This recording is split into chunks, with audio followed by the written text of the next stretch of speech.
오늘 말씀은 고린도전서 15장 15절 한 절 말씀입니다. 봉독하겠습니다. 또 우리가 하나님의 거짓 증인으로 발견되리니 우리가 하나님이 그리스도를 다시 살리셨다고 증거하였음이라. 만일 죽은 자가 다시 사는 것이 없으면 하나님이 그리스도를 다시 살리시지 아니하셨으리라. 아멘. 아멘. 자, 오늘은 주님 부활하셨다는 소식을 듣고 우리 모여서 부활주일 감사 예배로 드리고 있습니다. 그래서 오늘 제목이 부활 능력의 삶을 삽시다입니다. 한번 다 같이 해봅시다. 부활 능력의 삶을 삽시다. 할렐루야. 부활 능력의 삶을 삽시다. 그러면 부활의 능력이 무엇인가? 부활의 능력이 무엇인지 알아야 또 부활 능력의 삶을 살 수 있겠죠. 그래서 여러분, 첫째,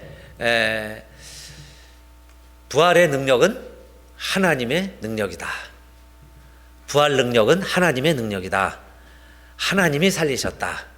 하나님이 살리셨다는 것을 부활절을 통해서, 부활 사건을 통해서 우리가 기억할 수 있는 사실이고, 예수가 부활했다는 것은 하나님이 하신 일이다, 그 말씀이에요. 하나님의 능력이다. 지난주까지 골로새서를 통해서 여러분, 우리 믿음의 선배들 말씀을 드렸는데, 지난주 내용이 누구였죠? 누구에 대해서 말씀을 여러분 들으셨어요? 누구 이야기였어요? 누가였습니까? 지난주 말씀이 누가였죠? 네. 누가였습니다. 누가. 그런데 누가의 직업이 뭐였어요? 의사였습니다. 그리고 누가가 쓴 책이 두 권이 있는데, 신약에 첫째는 누가복음이고 또 하나는 사도행전. 그래서 여러분, 사도행전을 누가가 썼다 하는 것만 알아도요, 좀 성경 안다는 사람 되는 거예요. 아는 척 할 수 있어요. 사도행전을 누가 썼느냐 물어보면 대부분 모를 거예요. 근데 우리는 압니다. 누가 썼어요? 누가가 썼다. 누가가 사도행전을 쓰면서 기록을 하는데, 의사니까 세상을 보는 관점이 있죠. 우리 목회자들이 보는 눈하고 의사들이 보는 관점하고 좀 다른 것 같아요. 그런데 의사였기 때문에 비교적 과학적으로 논리적으로 이해가 될 수 있게 많이 쓴 겁니다. 그래서 이방인들도 알아들을 수 있는 복음이 누가복음이고요. 사도행전은 어떻게 교회가 시작이 되었는가 하는 것을 비교적 역사적으로, 사실적으로, 좀 논리적으로, 과학적으로까지 썼다 할 수 있어요. 그 사도행전을 보면, 사도행전은 크게 두 부분으로 나눠질 수 있는데, 앞부분은 베드로의 이야기고 뒤에 부분은 바울의 이야기입니다. 그런데 사도행전을 누가 썼다고 그랬어요? 누가가 썼습니다. 그런데 이 누가가 공이 다 잘 알게 됐어요. 베드로도 잘 알고 바울도 잘 아는 관계입니다. 그렇기 때문에 이 누가가 사도행전을 잘 쓸 수 있었는데, 누가복음은 예수님에 관한 기록이라면 사도행전은 누구에 관한 기록이 되겠어요? 앞부분이 베드로, 뒤에 부분이 바울의 이야기예요. 그래서 사도행전 28장이 연결되어 있습니다.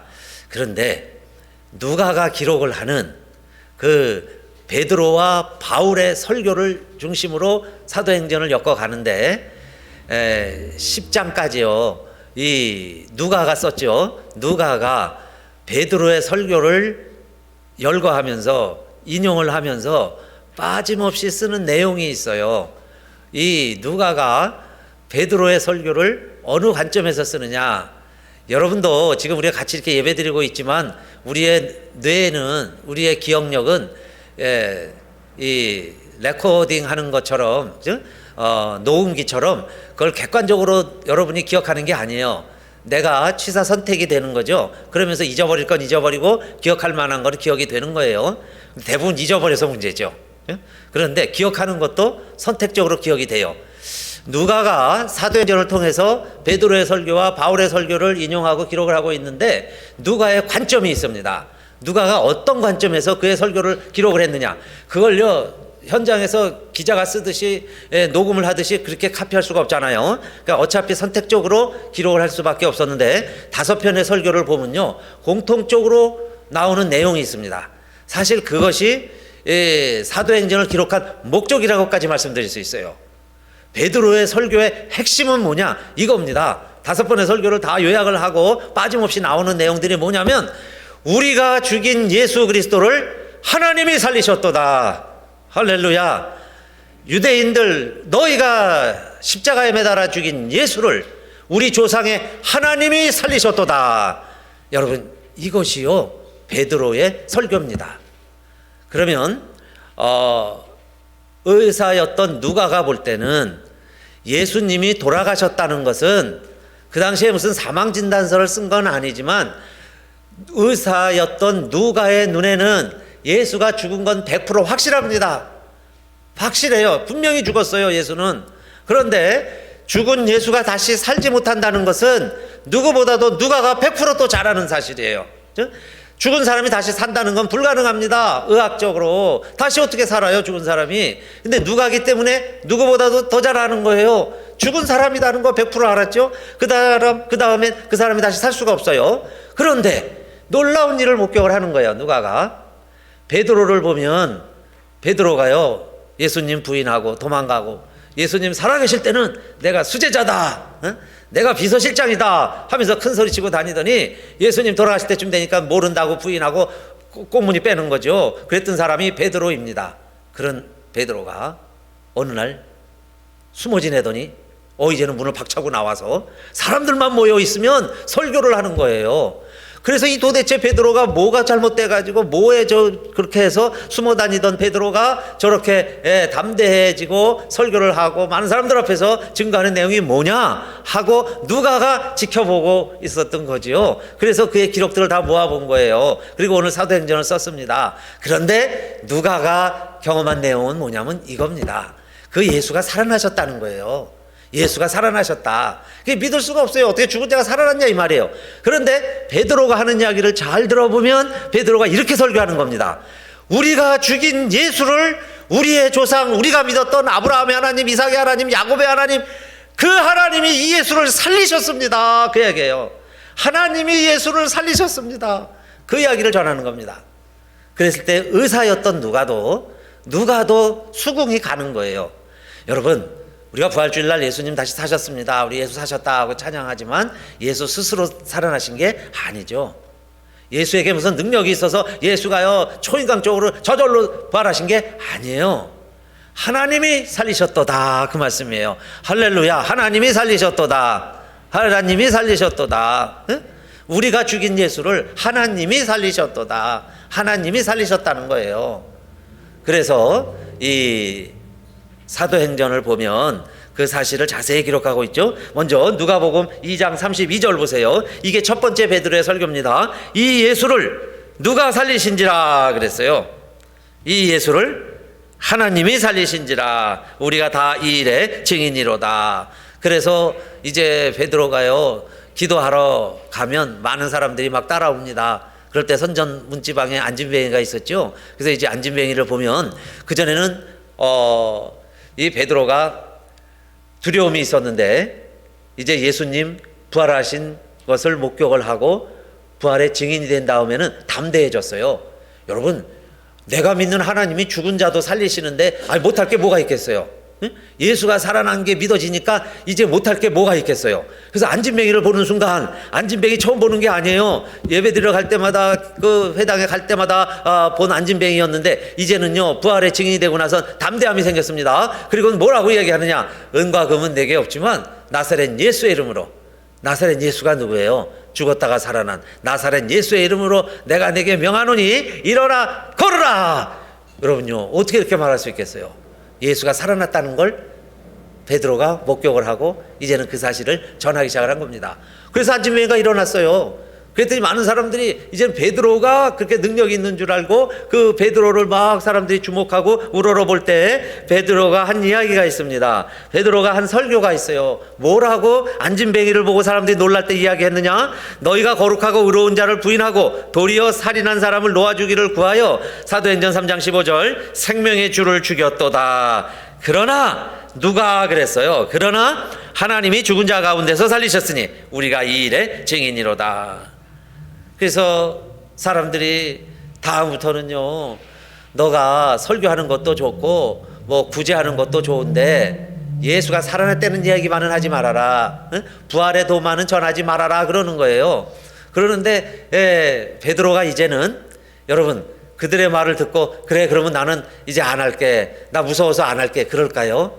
한 번 예수님을 부인해 봤기 때문에 예수님 모른다고 그러고 사는 삶이요 지옥보다 더 두려운 거예요. 이제는 나 그렇게 안 살아. 이게 베드로가 깨달은 거죠. 그래서 다른 건 다 해도 되는데 예수 부활 도만은 전하지 말아라 그러는데도 사람들이 있는데 가서요 이렇게 설교를 합니다. 굳이 그 얘기 안 넣어도 되는데 그 얘기를 넣어서 또 설교를 하는 거예요. 이 안진뱅이가 어떻게 일어났냐 이 말이야. 너 대단하다 대단하다 그러면 내가 고쳤습니다 그러면 끝날 것을 그렇게 이야기 안 해요. 우리 조상들이 우리가 십자가에 매달아 죽였던 예수를 하나님이 살리셨고 하나님이 살리신 이 예수의 이름이 안진뱅이를 일어나게 했느니라 그렇게 설교했어요. 여러분 우리가 죽인 예수를 하나님이 살리셨고 하나님이 살리신 이 예수의 이름이 이 안진뱅이를 일으켰습니다. 그러니까 베드로는 확신하는 거죠. 하나님이 살리셨도다. 누가가 그것을 정확하게 보고 기록을 하는 거예요.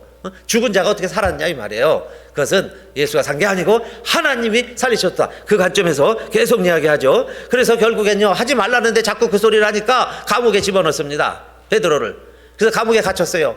그런데도 여러분 부활의 도만은 전하지 말아라 그러는데 그거 안 하면 내보내 줄 수 있어요. 살 수 있어요. 그런데도요 그 자리에서도 계속 전합니다. 나와서 또 하나님이 풀어줬어요. 그랬더니 나와가지고 또 전하죠. 여러분 우리가 죽인 예수 They killed him이에요. hang him on a tree. 나무에 매달아서 killed him. 분명히 죽였어요. 죽였습니다. But God raised him. But God raised him on a third day. 제3일에 하나님이 살리셨습니다. 그게 베드로의 설교죠. 하나님이 살리셨습니다. 그 예수의 이름을 오늘날 저와 여러분이 전하고 있고 그 예수의 이름을 믿고 있는 겁니다. 그랬더니요 이제 이방인들도 이 이야기를 듣게 됐어요. 이 소문이 이제 이방인들에게까지 퍼지게 되었습니다. 그래서 고넬료라는 백부장이 이 베드로를 초청하고 싶은 거예요. 구제도 많이 하고 경건하게 살 때. 그래서 하나님이 또 베드로에게도 환상을 보여주면서 고넬료의 집에 가라 그랬죠. 그래서 이방인 로마 백부장 고넬료와 믿음이 충만한 거듭난 베드로가 이제 만나게 됩니다. 그래서 그들이 다 모여서 설교 들으려고 그래요. 우리가 하나님 말씀을 들으려고 우리 하나님 앞에 있는 것처럼 우리 가족들이 이렇게 다 모여 있습니다. 그렇게 이야기할 때 이 베드로가 뭔 설교를 했겠어요. 나를 초청을 해놓고 온 식구가 둘러앉아서 하나님의 말씀을 듣고자 우리가 모였습니다. 그럴 때 이 고넬료의 집에서 한 베드로의 설교도 이겁니다. 사도행전 10장 39절 우리는 유대인의 땅과 예루살렘에서 그의 행하신 모든 일의 증인이라. 그를 저희가 나무에 달아 죽였으나 하나님이 사흘 만에 다시 살리사 나타내시되 우리에게 보여주시고 약속하신 성령을 아버지께 받아서 우리에게 부어주어서 우리가 성령 받아서 이 사실을 전하고 있습니다. 그 이야기예요. 그럼 우리에게도 그 성령을 부어주셔서 그 예수의 영, 우리가 예수 부활한 것을 우리도 믿겠습니다. 우리 믿게 해주세요. 그 이야기죠. 여러분 이 5번의 설교 누가가 기록을 했는데 뭐라고 기록한 거예요? 우리가 죽인 건 100% 확실해요. 사망진단서가 있는 것처럼 의사의 눈에 확실히 죽었지만은 살아난 것도 확실하구나. 그런데 누가 살리셨다는 거예요? 하나님이 살리셨도다. 그러면요 여러분 저와 사랑하는 우리 성도님들도 부활의 능력으로 살아가시기를 주님의 이름으로 축복합니다. 그것은 무슨 능력을 믿는 거예요? 하나님의 능력. 우리가 사는 게 아니고 하나님이 아들 예수 그리스도를 다시 살리셨구나. 요즘 뭐 아빠 찬스 얘기들도 많이 하는데 우리 예수님이 엘리 라마 사박다니 그렇게 울부짖을 때는 전능하신 하나님이 어찌하여 아무 조치도 없으셨을까요? 나 좀 살려주세요. 아빠 나 죽겠어. 그거 아니에요? 아빠 어딨어? 아빠 그 말입니다. 나 좀 살려줘 아빠. 그렇게 절규할 때는 무능한 아빠도 아닌 것 같은데 외면하신 거죠. 모른 척 한 거예요. 그래서 여러분, 부활주일 아침이 우리가 감사 예배입니다. 감사 예배. 이렇게 감사했으면 좋겠어요. 하나님, 예수님 다시 살려주셔서 감사합니다. 결국 하나님, 예수님 살리셨네요. 살려주셔서 감사합니다. 그냥 돌아가시고 외면했다면 무능한 우리들 아빠 모습이잖아요. 아무 힘없는 우리들 같은데 하나님 아버지는 역시 하나님 아버지시구나. 전능하신 하나님이시다. 능력의 아버지시구나. 그 말씀이에요. 그래서 우리가 감사 예배 드리는 겁니다. 하나님 아버지께 감사하는 거예요. 하나님 아버지, 그 아들 살려내셔서 살려주셔서 결국 살리셨군요. 하나님이 살려주셔서 감사합니다. 그게 베드로의 설교고 오늘 사도행전 이야기고 우리들의 신앙 고백입니다. 그 다음에 사도행전 뒷부분은 누가가 쓴 기록인데 바울의 이야기라고 그랬죠. 바울의 설교. 바울이 또 3차 전도 여행하면서 세운 교회들 이야기가 사도행전 후반부입니다. 그 설교도 두 편을 보면요, 바울의 설교 내용도 한 가지입니다. 핵심은 하나예요. 우리가 죽인 예수 하나님이 살리셨습니다. 그 얘기예요.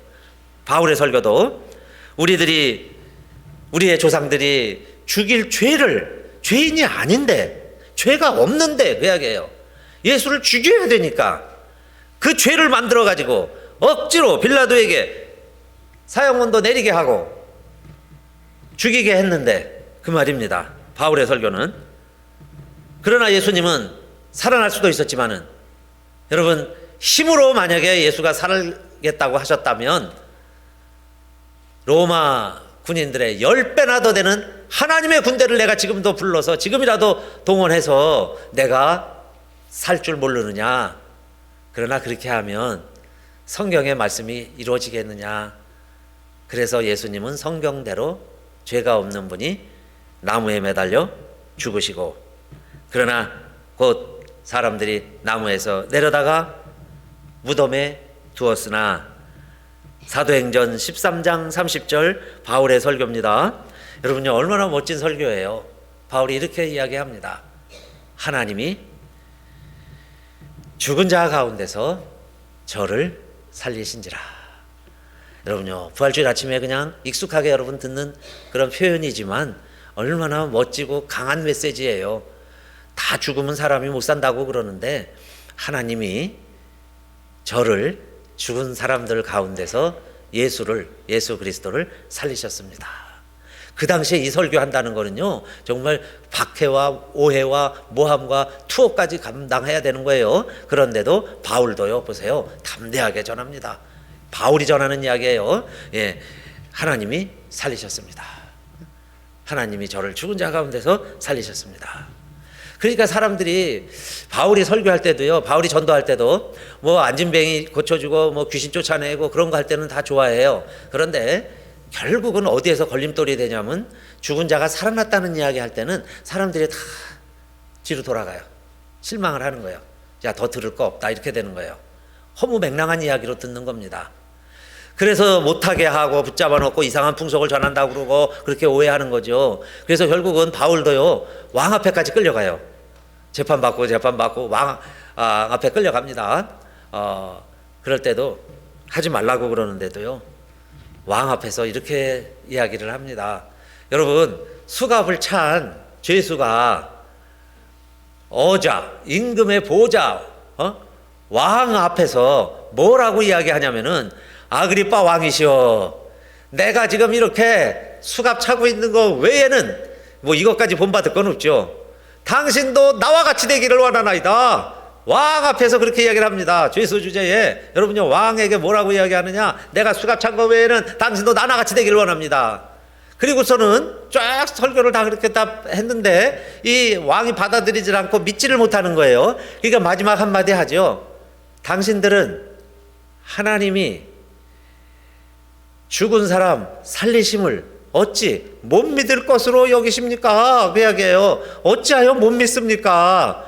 아니, 죽은 자가 살아난다는 것은 못 믿을 일이지만은 하나님이 그 이야기예요. 하나님이 믿지 않는 자들도 무언가 신은 있다고 존재를 인정 많이 하죠. 뭔가 그래서 알지 못하는 신에게 예배드리고요, 천지 신명께 제사드리고, 여러분요 뭐 이렇게 냉수 떠놓고 비는 게 다 왜 그래요? 뭔가 하나님은 모르지만은 뭔가 전능자가 있을 것이다, 이걸 주관하는 신이 있다는 걸 인정하는 거죠. 그래서 나름대로의 나무에 가서 빌고 뭐 돌멩이에 가서 빌고 그러는 겁니다. 그 하나님이 그 말이에요. 너희가 아는 그 하나님이 죽은 사람 살리시는데 너희들은 믿지 않느냐 이 말이야. 그건 믿을 수 있지 않겠느냐? 그 하나님의 능력을 믿지 않느냐? 그런데 어찌하여 하나님이 예수를 살리셨다고 이야기하는데 하나님이 죽은 사람 살리심을 어찌 못 믿을 것으로 여기십니까? 왕이시여, 나같이 되길 원합니다. 당신도 나처럼 믿고 전능하신 하나님 능력을 믿고 예수 믿어보세요. 그 이야기죠.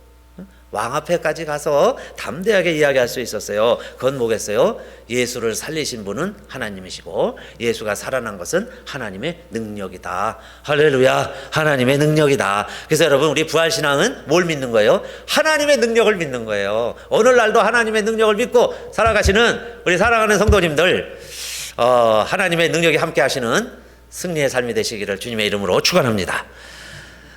축원합니다. 할렐루야. 능력 있는 삶을 살자, 그 말씀이에요. 그런데 나의 힘이 아니에요. 하나님의 능력을 가지고, 하나님의 능력을 힘입어서 부활신앙을 가지고 산다는 것은 하나님의 능력을 가지고 살아가는 것이다. 그런데 두 번째로 예수님이 다시 살아났다는 것은요, 어느 날 그냥 갑자기 또 하나님이 그 아들이 불쌍해서 얼떨결에 살려내신 것이 아니고, 우리 예수님이 다시 사신 것은 무엇대로 사셨을까요? 우리 예수님이 돌아가신 것은 무엇 때문에 돌아가셨을까요? 제가 우문하면 여러분이 현답을 하세요. 자, 왜 예수님이 돌아가셨을까요? 뭐 여러 가지 답변을 할 수 있겠죠. 우리 죄를 위해서, 인류를 구원하기 위해서, 뭐 사랑하기 때문에. 그러면 왜 예수님이 십자가에서 돌아가셨을까요? 네? 네. 왜 예수님이 십자가에서 돌아가셨을까요? 제가 질문은 좀 어리석은 질문 같아도 여러분 답변은 지혜롭게 하실 필요가 있어요. 왜 돌아가셨을까요? 왜 십자가에서 돌아가셨어요? 왜 예수님이 또 3일 만에 살아나셨을까요? 왜 하나님이 예수를 죽게도 하시고 살리기도 하셨을까요? 무엇 때문에? 현답은, 지혜로운 답은 이겁니다. 성경대로. 그게 정답이죠. 성경에 그렇게 써 있으니까. 성경대로. 학생들이 컨닝하는 것은 치링이지만은 여러분, 우리가 눈치껏 잘 보세요. 성경에 뭐라고 돼 있어요? 고린도전서 15장 3절 말씀 제가 읽어볼게요. 내가 받은 것을 먼저 너희에게 전하였노니 이는 무엇대로 그랬어요? 성경대로. 그리스도께서 우리 죄를 위하여 죽으시고, 예수님이 돌아가신 것 확실합니다. 그러니까 왜 돌아가셨느냐? 그렇게 물어본다면 성경대로. 그런데 돌아가신 게 무엇 때문에 돌아가셨어요? 우리 죄를 위하여. 그럼 왜 우리 죄를 위하여 돌아가셨어요? 성경대로. 다른 방법으로도 할 수 있는데 왜 돌아가시는 방법으로 했어요? 성경에 그렇게 기록되어 있으니까. 왜 십자가에서 죽으셨어요? 성경에 그렇게 기록되어 있으니까. 그래서 성경대로, 그 말이에요. 예수님도 성경대로 죽으시고, 그러면 살아나신 것도 마찬가지죠. 살아나신 것도. 하나님이 어느 날 갑자기 아들 불쌍해서 아이고 내가 생각 잘못했구나 이렇게 해갖고 얼떨결에 그 아들을 다시 살려낸 게 아니라 15장 4절 보니까 장사 지낸 바 되었다가 성경대로 사흘 만에 다시 살아나사 그랬죠. 성경대로 사흘 만에 제3일에 살아나리라, 이 말씀은 예수님이 이 말씀하셨어요. 구약에도 제3일에라는 표현이 많이 나옵니다. 그래서 우리 성경은요, 기독교는 제3일의 종교라고 말할 수 있어요. 제3일의 신앙입니다. 여러분, 아무리 힘들고 어려우셔도요, 버티세요. 3일만 참으시기 바랍니다. 3일만 지나면요, 우리는 다 해결돼요. 그게 부활의 신앙이에요. 3일. 3일이 물론 일주일이 될 수도 있고, 한 달이 될 수도 있고, 세 달이 될 수도 있고, 3년이 될 수도 있어요. 그러나 3일이 되면 하나님이 역사하신다는 걸 믿는 거예요. 그래서 3일 만에 우리 주님이 다시 부활하셨는데 그 이유가 있어요. 왜 3일 만에 살아나셨습니까? 왜 살아나셨어요? 여러분은 지혜롭게 대답을 하시라고 그랬는데, 네?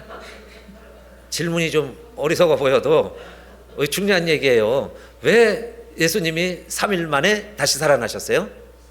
성경대로. 할렐루야. 성경대로. 이제 우리는요 어디 가도 우리 꿀릴 필요 없어요. 여러분 성경 박사 될 수 있어요. 왜 예수님 살아났냐라고 물어보시면 어디 가서라도 얘기하세요. 뭐 다른 거 자꾸 우리가 예를 들고 뭐 사람들에게요 우리가 이 설명을 시키려고 하다가 오히려 그들의 지혜에 우리가 당해요. 그런데 우리는 어떻게 이기느냐? 성경대로 이기는 거죠. 성경 이야기만 하는 거예요. 그래서 오늘 저도 예화 하나도 안 들고 성경 말씀만 가지고 하려고 그래요. 예수가 부활하셨다는 것 자체가 강력한 예화고 강력한 증언이죠. 거기에 다른 것 더 설명할 필요가 없어요. 그래서 예수님도 자 성경대로 그 말입니다. 성경대로 3일 만에 결국 살아나셨어요. 아까 그랬죠. 그 죽일 죄를 하나도 찾지 못했지만은 그 빌라도에게 죽여달라고 부탁을 하고 그렇게 해서 결국 예수를 십자가에 매달아 죽였는데 예수님은 성경대로 그랬죠. 성경대로 돌아가시고. 그래서 부활의 신앙은 뭐냐? 부활의 능력은 뭐냐? 말씀의 능력을 믿는 신앙이 부활 신앙이다. 할렐루야. 말씀을 믿는 거예요. 말씀대로 예수님 돌아가시고 말씀대로 사셨으니까 오늘날 우리들도 말씀을 믿으면 말씀대로 살면 그게 부활 신앙이고 결국 말씀대로 되는 거예요. 말씀대로 이루어진다. 처녀가 남자하고 동침을 안 했는데 애를 가진다는 것은 불가능한 일이죠. 어불성설. 그건 누가 어떻게 뭐 그런 얘기를 한다 그럴지라도 뭐가 하여튼 우리 생물학적으로 생리학적으로 사람 사는 공동체 속에서는 다 거짓말이 될 거예요. 남자하고 잤으니까 아이가 생기는 거지. 어떻게 남자하고 자지도 않았는데 애가 생기냐 이 말이에요. 그런데 여러분 처녀 마리아가 물론 약혼한 남자는 있었지만은 요셉은 있었는데 동침한 적이 한 번도 없어요. 그건 마리아가 더 잘 알지. 요셉도 알고 마리아하고 요셉은 아는 사이예요. 아는 관계입니다. 절대 동침한 적이 없는데 어느 날 음성이 들리기를 마리아야 너는 은혜를 입은 자다. 너가 잉태하여 아들을 낳을 것이다. 아들 이름을 예수라 하라. 놀라운 일 아닙니까? 내가 잉태도 안 했는데 동침도 안 했는데 잉태를 한다는 이야기고 그 다음에 성별까지 알려주잖아요. 남자아이라는 거고 이름까지 알려주는 거예요. 그 이야기를 들었을 때 과연 그게 믿어지냐 이 말이에요. 그 말씀이 믿어지는 마리아였기 때문에 마리아가 거룩한 여인이 된 거죠. 심지어는 뭐 성모 마리아까지 추모를 하는데 그런 믿음이에요. 근데 그게 여러분 부활신앙입니다. 주의 계집종이 오니 말씀대로 이루어지다. 그런 일을 내가 믿을 수는 없고 일어날 리도 없지만은 만약에 천사가 일러주고 하나님의 말씀이라면 나는 이 몸은 내 지성과 내 지혜는 하나님의 말씀에 순종하겠습니다. 말씀대로 이루어질 것입니다. 라고 이야기했을 때 성령에 의해서 하나님의 능력으로 처녀가 아기를 임신을 했다. 하나님이 인간의 몸을 입게 되었다. 그 이야기예요. 그건 뭐겠어요? 말씀의 능력이다 그 말입니다. 말씀의 능력. 그게 여러분 부활이라 그 말이에요. 부활신앙이란 뭐냐? 죽은 사람이 어떻게 다시 살겠어요? 그런데 하나님은 그 능력이 있으신데 그 능력이 있으신 하나님은 그냥 하는 게 아니고 말씀으로 역사하신다. 그래서 여러분 아브라함을 믿음의 조상이라고 그러는데 왜 아브라함이 믿음의 조상이 되었을까요? 물론 여러 가지 성경에 많은 아브라함의 기록이 있지만 그 성경이 강조하고 있는 내용은 이겁니다. 아브라함이나 사라나 아기를 낳을 수가 없어요. 이 아브라함과 사라 또 나이가 너무 많아. 그죠? 100살이 됐고 90살이 돼서 이미 능력이 없다는 걸 본인들이 더 잘 압니다. 우리는 아이를 못 낳는다는 거예요. 아무리 동침을 해도 아이가 안 생긴다 하는 걸 알아요. 그럴 때 이 아브라함에게 하나님의 말씀이 역사했다는 거예요. 내가 아들을 낳을 것이다. 그 아들이 복의 근원이 된다. 그 아들을 통해서 천하만민이 복을 얻을 것이다. 너는 열국의 아비가 될 것이다. 라고 이야기할 때 그 말씀이 믿어지냐 이 말이에요. 나같이 안 될 사람이 어떻게 아이를 낳느냐 그걸 못 믿었는데 아브라함은 바랄 수 없는 중에 바라고 믿었으니 하나님이 그의 믿음을 의로 여겼다. 그래서 아브라함에게 아이를 낳게 한다. 이삭이 비록 좀 웃기도 하고 할머니가 볼 때 웃잖아요. 웃었어. 그래도 막 믿고 나아가니까 아기가 생겼다 그 이야기예요. 그것은 하나님이 하셨다는 이야기죠.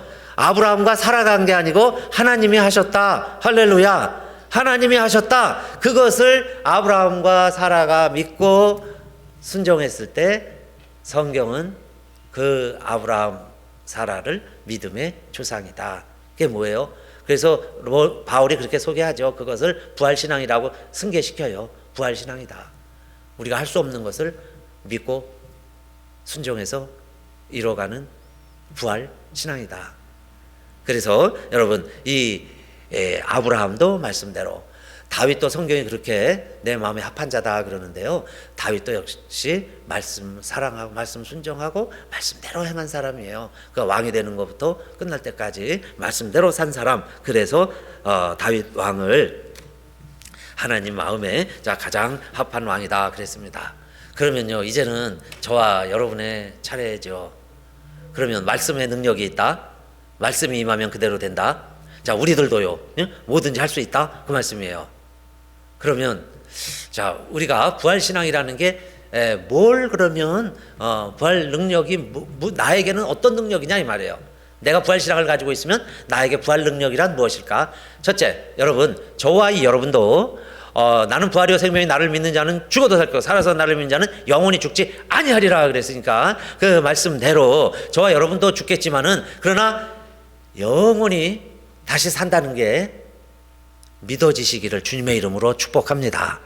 우리가 영원히 산다 하는 게 믿어지는 거예요. 여러분요, 그거 왜 못 믿어요?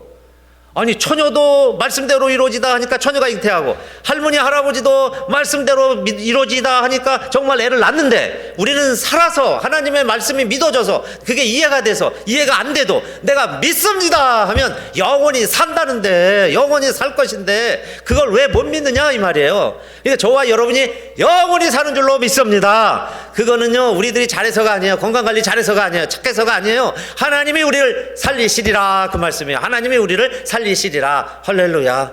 우리도 영원히 산다. 여러분요, 이게 복음 아닙니까? 기쁜 소식이에요. 우리가 산다. 감옥에 가도요, 여러분 지금 중환병에 있어도, 사업은 쫄딱 망해도요, 지금 파산 위기에 처할지라도, 가족이 다 뿔뿔이 다 개인주의화 됐을지라도 그 이야기입니다. 우리가 영원히 산다면 그게 복된 소식 아니에요. 일단은 기쁜 소식. 그게 부활의 능력입니다. 그래서 부활의 능력을 가지고 있는 사람은 부활의 능력이니까 나도 다시 산다는 걸 믿는 거예요. 내가 다시 삽니다. 그렇죠? 그것을 성경이 보세요. 고린도전서 6장 14절 하나님이 주를 다시 살리셨고, 할렐루야죠. 하나님이 주를 다시 살리셨고, 지금까지 드린 말씀이잖아요. 하나님이 살리셨다. 또한 그의 권능으로, 그게 파워죠. 파워 오브 더 레저렉션이에요. 그의 권능으로, 그다음에 예수를 살리신 하나님이 어떻게 하신다는 거예요? 우리를 다시 살리시리라. 할렐루야. 우리도 다시 살리시리라. 하나님이 그 권능이 있다고 그랬잖아요. 하나님의 능력. 그런데 우리를 다시 살리시리라. 이것이 우리의 능력이죠. 우리가 다시 산다는 거예요. 내가 다시 살지만은 하나님이 우리를 다시 살려주신다. 오늘 본문이죠. 고린도전서 15장 15절. 또 우리가 하나님의 거짓 증인으로 발견되리니 우리가 하나님이 그리스도를 다시 살리셨다고 증거하였습니다. 만약에 예수님이 다시 살지 못했다면 제가 여러분에게 거짓말하고 있는 거고요, 여러분도 잘못 믿으시는 거고, 나중에 다 거짓말쟁이들이 되는 거잖아요. 예수가 다시 사시지 못했다면. 그런데 거짓말은 들통납니다. 여러분, 금방 하루만 자도 들통이 나고요, 1년 지나면 다 들통나고, 10년 20년 한 세대 지나면 다 들통나요. 그런데 교회가 거짓 사교 집단이 아니고 지금까지 십자가 된 건물들이 예수의 이름으로 존재하고, 그 증인들이 나가서 예수 부활했다고 오늘도 부활주일 온 세계가 지구촌이 부활주일 예배 드리겠죠. 뉴스 보면 이제 큰 성당들, 큰 교회에서 드린 부활주일 예배의 모습들도 여러분들이 영상으로 또 볼 수 있을 거예요. 그러면 그런 일들이 어떻게 가능하냐 이 말이에요. 사기꾼들이 하는 일이라면 그거 벌써 없어졌어야죠. 이 세상이 얼마나 똑똑합니까? 벌써 이게 잘못된 집단이라고 여기저기서 들고 나서서요, 못하게 하고 못했을 거예요. 근데 지금까지 지속되는 것 보면 그 말입니다. 하나님의 능력으로 예수를 하나님이 살리신 것은 분명하구나. 그런데 우리도 다시 살리시리라 그 말씀입니다. 그렇죠? 우리도 다시 살리시리라. 저는 이 바울이요 얼마나 확신 있게 전했는지 몰라요. 여러분 또 우문현답이에요. 왜 하나님이 아들 예수를 살리셨을까요? 에? 하나님이 아들 살리셨다고 그랬잖아요. 살리셨다며요. 하나님이 아들 예수를 무덤에서 죽은 자 가운데 다시 살리셨는데 왜 그 아들을 살리셨을까요? 라고 물어보신다면 우리도 살리시려고, 나를 살리시려고. 우리는 못 믿어요. 여러분도 논리적이시지만 저도 굉장히 사실은 따지는 거 좋아하고 이치 안 맞으면 잘 안 믿어요. 안 믿는 사람이에요. 그런데 예수가 다시 살아나셨다는 사건이 없었다면 저도 안 믿을 것 같아. 안 믿어질 것 같아요. 예수가 어떻게 다시 삽니까? 아니 내가 어떻게 다시 살겠어요? 그건 절대 불가능해. 그렇게 저도 말하고 판단할 사람이에요. 그런데 유일하게 한 가지 성경에서 이야기하고 있는 건 뭐냐면은 예수를 하나님이 다시 살리신 것처럼 그 하나님의 권능으로 우리를 다시 살리시리라. 그러니까 거기까지는 이제 따라갔어요. 아멘이 되는 거죠. 하나님이 예수를 다시 살리셨다면 우리들도 예수와 붙어 있으면 예수와 한 모양이 되면 우리를 다시 살리시리라. 자, 거기까지는 따라갔어요. 그래 예수를 살리셨으면 천년후회가 있으면 그 다음에 두 번째 세 번째 언젠가는 황금 물결이 되듯이 다 두 번째 세 번째 나오니까 우리도 그래 믿어보자. 믿을 수 있다. 나도 산다. 영원히 사는구나. 할렐루야. 그게 되는데요, 바울 앞에서 우리가 무릎을 꿇고 바울 앞에 머리를 숙이게 되는 거는 이런 얘기까지 하는 거예요. 내가 다시 살지 않는다면, 내가 다시 살지 못한다면, 여러분 우리가 다시 살지 못한다면 쉽게 좀 불경하게 표현하면 이겁니다. 여러분요, 저와 여러분이 다시 살지 못한다면 예수 다시 산 게 뭔 소용이 있냐 이 말이에요. 바울이 하는 이야기가. 예수 산 게 나와 무슨 의미가 있어요? 내가 다시 살지 못하는데 그 말 아닙니까? 그걸 점잖게 표현한 게 이겁니다. 그리스도가 다시 내가 다시 살지 못한다면 그리스도도 다시 살지 못하셨을 것이다. 그거 아니에요? 내가 다시 살지 못한다면 예수 그리스도도 다시 못 살았다. 그러니까 이제는 예수와 내가 하나가 된 거죠. 일치가 돼서, 그죠? 한 마음이 돼가지고 함께 산다는 거예요. 그래서 예수와 함께 죽었으니 내가 예수와 함께 산다. 나도 다시 산다. 할렐루야. 그게 나의 신앙이 된 거고 저와 여러분의 신앙 고백이 된 거예요. 예수가 다시 산 것처럼 우리도 다시 산다. 우리가 다시 산다. 하나님이 살리신다. 그 말이죠. 내가 사는 게 아니에요. 하나님이 다시 우리를 살리신다. 그래서 부활신앙은 내가 다시 사는 겁니다. 다시 사는 건데, 그러면 그랬죠. 나사로가 죽었을 때 와가지고 예수님 왜 이제 오세요? 빨리 왔으면 내 오라비가 죽지 않았을 텐데 내 오라비가 살리라. 내 오라비가 살리라. 그 말씀을 하니까 자, 우리가 다시 산다 그 얘기 아닙니까? 우리가 다시 산다. 그러니까 맞습니다. 마지막 날 부활 때는 우리가 다 살 걸 믿습니다. 마리아나 마르다나 부활신앙은 있었다 그 이야기예요. 그래 우리 다 다시 삽니다. 마지막 날 우리 다시 살 거예요. 그런데 예수님이 하신 말씀은 그거 플러스, 자 마지막 날에는 우리가 다 살 겁니다. 왜? 예수님이 살으셨으니까 우리도 다시 사세요. 그런데 예수님이 오셔서 하신 말씀은 내 오라비가 다시 살리라 하는 이야기는 지금 여기서 이 자리에서 죽어있는 나사로가 지금 일어나서 산다 그 이야기예요. 살아날 거다. 그 능력, 그 하나님의 능력도 우리가 믿느냐 그 이야기죠. 그래서 여러분, 부활 능력은 나의 변화의 능력이다. 부활신앙은 나의 변화의 능력이다. 부활의 주님을 만나면 내가 변화가 되는 거예요. 첫 번째는 물론 이 죽을 몸이 썩지 않을 몸으로 변화될 걸 믿는 거고요. 그 다음에 두 번째는 보세요. 내 변화의 능력이에요. 부활의 주님을 만나면 다 변화됐습니다. 제자들이 다 바뀌었어요. 배신자 베드로. 그래서 배신자 베드로입니다. 부활하신 주님이 베드로 만나서 이야기하시죠. 베드로야, 베드로야, 고기 잘 잡았냐? 밤새도록 수고해도 잡은 게 없습니다. 그럼 한번 오른쪽에 내밀어봐라. 이제 예수님이요, 뭐라고 얘기해도 이제 순종하고 싶은 거예요. 순종할 수 있습니다. 그런데 그 전까지는 베드로에게 어떤 마음이 있었냐면요, 누가 예수 예자만 꺼내도요 경기를 했어요. 그게 성경의 표현입니다. 누가 예수 그러면요 나 깜짝 놀라는 거예요. 왜냐면요 도둑이 재발절이라고, 내가 예수를 3번이나 부인을 했는데 누가 예수 얘기만 해보세요. 깜짝 놀랐어요. 내가 여러분요 잘못했는데, 사기를 쳤는데, 실수했는데 누가 그 얘기만 해보세요. 싫지요. 깜짝 놀랄 거예요. 그 사람 이름만 대도. 그래서 베드로가 그런 사람이에요. 제자 같이 고기 잡다가 누가 야 같이 두 사람 예수님 아니야? 그랬더니 놀래가지고 예수님이라는 소리에 놀래가지고 그냥 바다에 빠진 게 베드로 이야기입니다. 그런데 그런 배신자 베드로에게 부활의 주님이 오셔서 확인한 게 그거죠. 내가 나를 사랑하느냐. 베드로야. 그 말은 뭐 말 안 해도 거기 다 함축돼 있죠. 너 어떤 마음, 어떤 생각, 어떻게 살아가는지 내가 다 안다. 그 이야기예요. 내가 다 안다. 그런데 지금도 요한의 아들 시몬아, 그 이야기는 요한의 아들 시몬아, 베드로라고 예수님 이름은 좋지만 옛날 이름이에요. 옛날을 회고하시면서 그래도 내가 나를 사랑하지? 그 이야기입니다. 너 나 사랑하지? 너 사랑한다는 거 내가 안다. 사랑하는 마음이 있으니 이렇게 깜짝 놀래고, 내 이름 한 번에 너 바다에도 빠지고 지낸 것 나도 안다. 그 이야기입니다. 그러면 베드로야 내 양을 치라. 그 이야기예요. 저에게는 목회를 해라.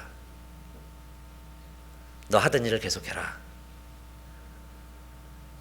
괜찮아. 실수했어.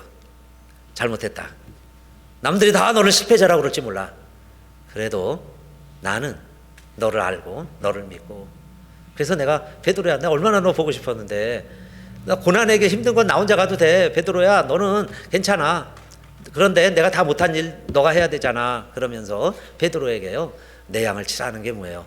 예수님 가진 길, 하던 일 이제 내가 좀 해라. 그 이야기 아니에요? 그러면 부활의 주님을 만나면, 그래서 그 사실을 누가가 자세히 성경의 모든 저자들이 기록을 한 거예요. 사도행전을 기록을 한 겁니다. 베드로가 어떻게 저렇게 변화됐냐 이 말이에요. 무서워서 도망치던 자, 경기하던 베드로가 어떻게 저렇게 무서워하지 않고 설교할 때마다 저렇게 담대하게 복음을 전할 수 있었느냐? 부활의 주님을 만난 변화의 능력이구나. 부활의 주님을 만나면 저렇게 변화되는구나 사람이. 그래가지고 베드로가 담대하게 복음을 전할 수 있었던 것은 예수가 부활했다는 것이고, 그 부활의 능력이 베드로에게 함께한 거예요. 그래서 베드로도 두려워하지 않고 이제는 담대히 전하죠. 이제 하지 말라 그래도 합니다. 하지 말라면 더 하고, 그렇죠? 예수가 살아났다는 얘기만 하는 거예요. 어디 가서라도. 그런데요 똑같이 바울도 그래요. 바울은 누굽니까? 박해자 바울 아니에요? 박해자 바울. 예수를 박해하던 사람, 제일 앞장서서 교회 핍박하고 교회 힘들게 하던 박해자가 바울입니다. 바울 박해자. 그런데 그 예수님, 박해받던 예수님이 또 바울을 만나주세요. 그래가지고 사울아 내가 왜 나를 핍박하느냐. 누구십니까? 내가 핍박하는 나 예수다. 만나주신 거예요. 그러면요 보통 사람도 깜짝 놀래고, 아니면 내가 살아났으면 핍박을 그렇게 받았으면 원수 아닙니까? 원수 제일 먼저 만나갖고 복수해야죠. 보복해야 되잖아요. 그런데 보복하는 게 아니에요.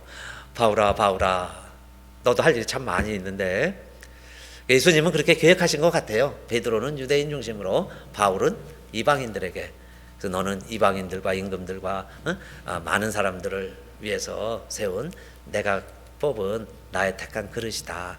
그러니 너도 이 사명 감당하려면 참 힘들 거다. 참 힘들 거야. 바울아, 너가 핍박하던 예수 내 입으로 전해야 되는데 너 참 힘들 거야. 내가 조금 힘든 고난 십자가라는 건 아는데 바울아 내가 해라. 그럴 때요 이 박해자 바울이, 부활한 주님이 나타나셔서 그 원수가 나를 믿어주고 그 일을 하라고 그럴 때 바울이 눈에서 비늘 같은 게 벗어지고 난 다음에는요 예수가 부활했다고 전하는 거예요. 다른 거 하지 않았습니다. 예수가 부활했다. 예수가 사셨습니다. 내가 몰라서 예수 죽이려고 그랬는데 예수는 살아나셨습니다. 그래서 살아난 건 하나님이 하셨습니다. 우리가 믿는 조상의 하나님이 바로 살린 겁니다. 예수를 살린 겁니다.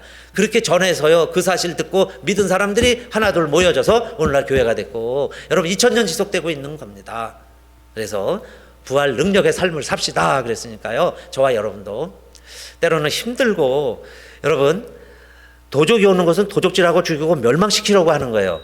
우리가 하고 있는 일 못하게 하고 정죄하고 판단하고 그렇게 하는 거는 사단이 하는 거고요, 서로에게 힘이 되고 도움이 되고 격려해 주는 것은 성령이 하는 거예요. 돕는 사람의 역할이 파라클레토스죠. 옆에 있으면서 도와주는 사람이 성령의 역사예요. 부활의 신앙을 가지고 살아가는 우리 성도님들, 이제 여러분을 지금까지 구속하고 얼검했던 사슬들 주 예수의 이름으로 풀어지시기를 축원합니다. 주 예수의 이름으로 풀어질지어다. 여러분요, 다른 거 더 이상 이제 걱정하지 마세요. 내가 죽었다가 산다는데, 하나님이 예수를 살리셨는데 나도 살리신다는데, 그 다음에 말씀대로 됐다고 그랬으니까 말씀만 내가 믿으면 말씀대로 내가 영원히 사는데 능치 못함이 없다고 그러는데, 더 이상 걱정하지 마세요. 그게 부활신앙입니다. 부활의 능력으로 승리하시고 우리 2022년은 그래서 더욱더 복된 해가 되시기를 주님의 이름으로 축원합니다. 같이 일어나셔서 찬송합시다.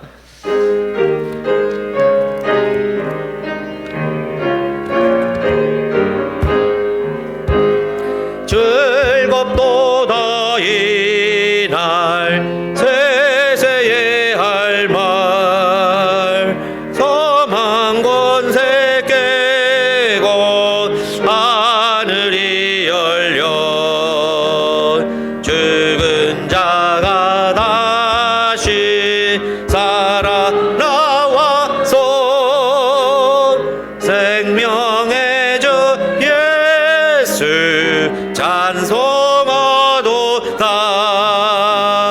즐겁도다 이날 세세의 할 말, 사망 권세 깨고 승리하셨네.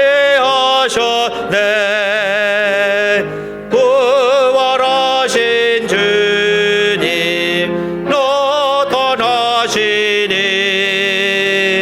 천지 만물 모두 새 옷 입었네. 꽃은 만발하고 잎이 우거져 승리하신 주를 찬송하도다.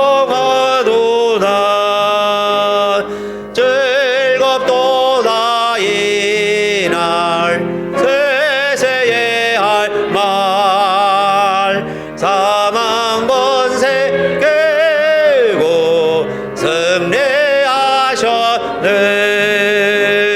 생명의 주 예수 죽음 이기고 깜깜한 길 지나 다시 사셨네. 주의 말씀대로 이루어져서 사흘 만에 다시 살아나셨네. 즐겁도다 이날 세세의 할 말, 사망 권세 깨고 승리하셨네.